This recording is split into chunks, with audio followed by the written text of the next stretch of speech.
আমি আর আপনি শহীদ বললে হবে না, রাসূলের সাথে যুদ্ধ করে শহীদ হলেন না, আমি বললেই হবে? সাহাবীগণ বলছেন অমুক শহীদ, অমুক শহীদ, অমুক শহীদ। আল্লাহ রাসূল বলছেন অসম্ভব হতে পারে না, ওকে আমি জাহান্নামে দেখছি, একটা চাদর আত্মসাৎ করেছে এই জন্য। আমাদের আলোচ্য বিষয় আত্মসাৎ। আবু হুরায়রা রাদিয়াল্লাহু তাআলা আনহু বলেন, আহাদা লিরাসূলিল্লাহ সাল্লাল্লাহু আলাইহি ওয়াসাল্লাম গোলামান ইউকালু লাহু মেদাম। আল্লাহর নবীকে একটা হাদিয়া দিয়েছিলেন এক লোক, গোলাম, কাজের লোক। আল্লাহ নবী এই যে নিন, এই লোকটা আপনার কাজ করবে, কাজের লোক হিসেবে আমি দিলাম।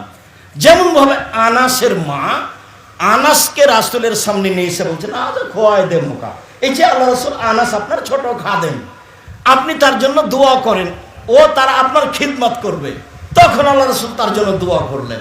একটা লোককে একটা কাজের লোক পাঠিয়েছেন রাসূলের জন্য, যার নাম মেদাম।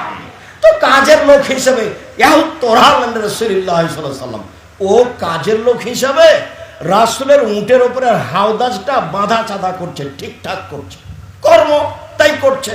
ফাসাবু সাহরুল আইন, হঠাৎ একটা তীর কোথা থেকে এসে লেগে গেল কেউ জানে না।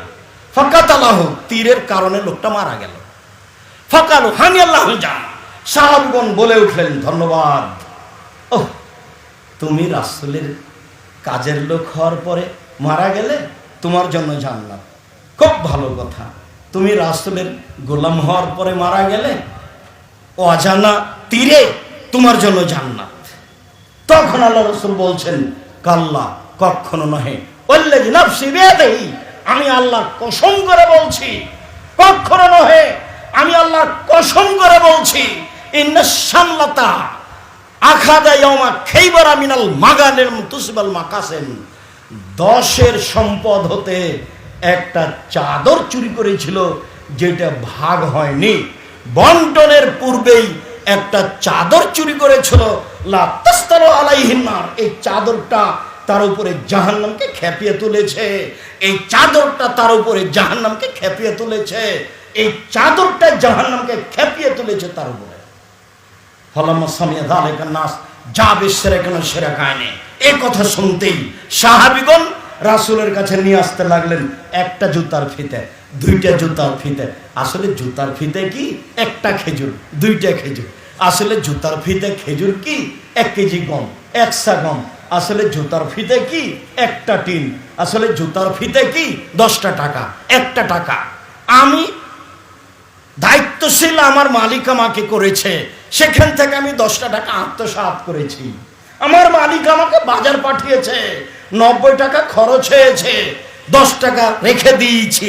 আমি ভাড়া ঠিকই দিয়েছি 100 টাকার, 10 টাকা রেখে দিয়েছি। আসলে জুতার ফিতে কি? আমার মালিক 100 টাকা দিয়েছিল, 10 টাকা রেখে দিয়েছি, সেটা হলো এইটা। আসলে জুতার ফিতে কি? জুতার ফিতে নয়, আমার মালিক 100 টাকা দিয়েছিল, 99 টাকা খরচ হয়েছিল, 1 টাকা থেকে গেছিল, সেইটা এটা।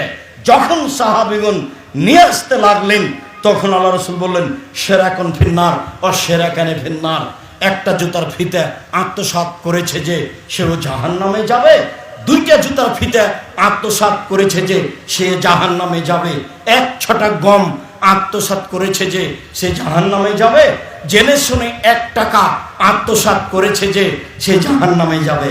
হাদিস তো বুখারী মুসলিম, বিচার করেন দেখি।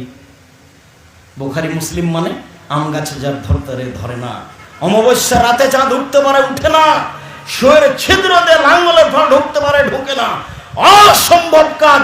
শুয়ের ছিদ্র দিয়ে লাঙ্গলের ফল ঢুকে যেতে পারে, আম গাছে চাঁদ ধরে যেতে পারে, অমাবস্যার রাতে চাঁদ উঠে যেতে পারে। আমি যে কথা বললাম এতে সন্দেহ আছে বলে কিয়ামত পর্যন্ত চেষ্টা করলে সরিষা ঢোকানো যাবে না।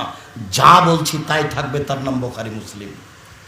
জেনে শুনে 1 টাকা আত্মসাৎ করলে তাহাজ্জুদ, উমরা, হজ, দান খায়রাত কিচ্ছু কুলাবে না, সব একদিকে, 1 টাকা একদিকে, ওটাই ভারী হয়ে যাবে। তার নাম আত্মসাৎ, তার নাম বিশ্বাসঘাতকতা। একদিন বাঁচতে এসে 1 টাকা আত্মসাৎ করে পরকাল হারাতে রাজি নই, খুব সাবধান থাকি, চলেন বাস্তবে চলে যাই।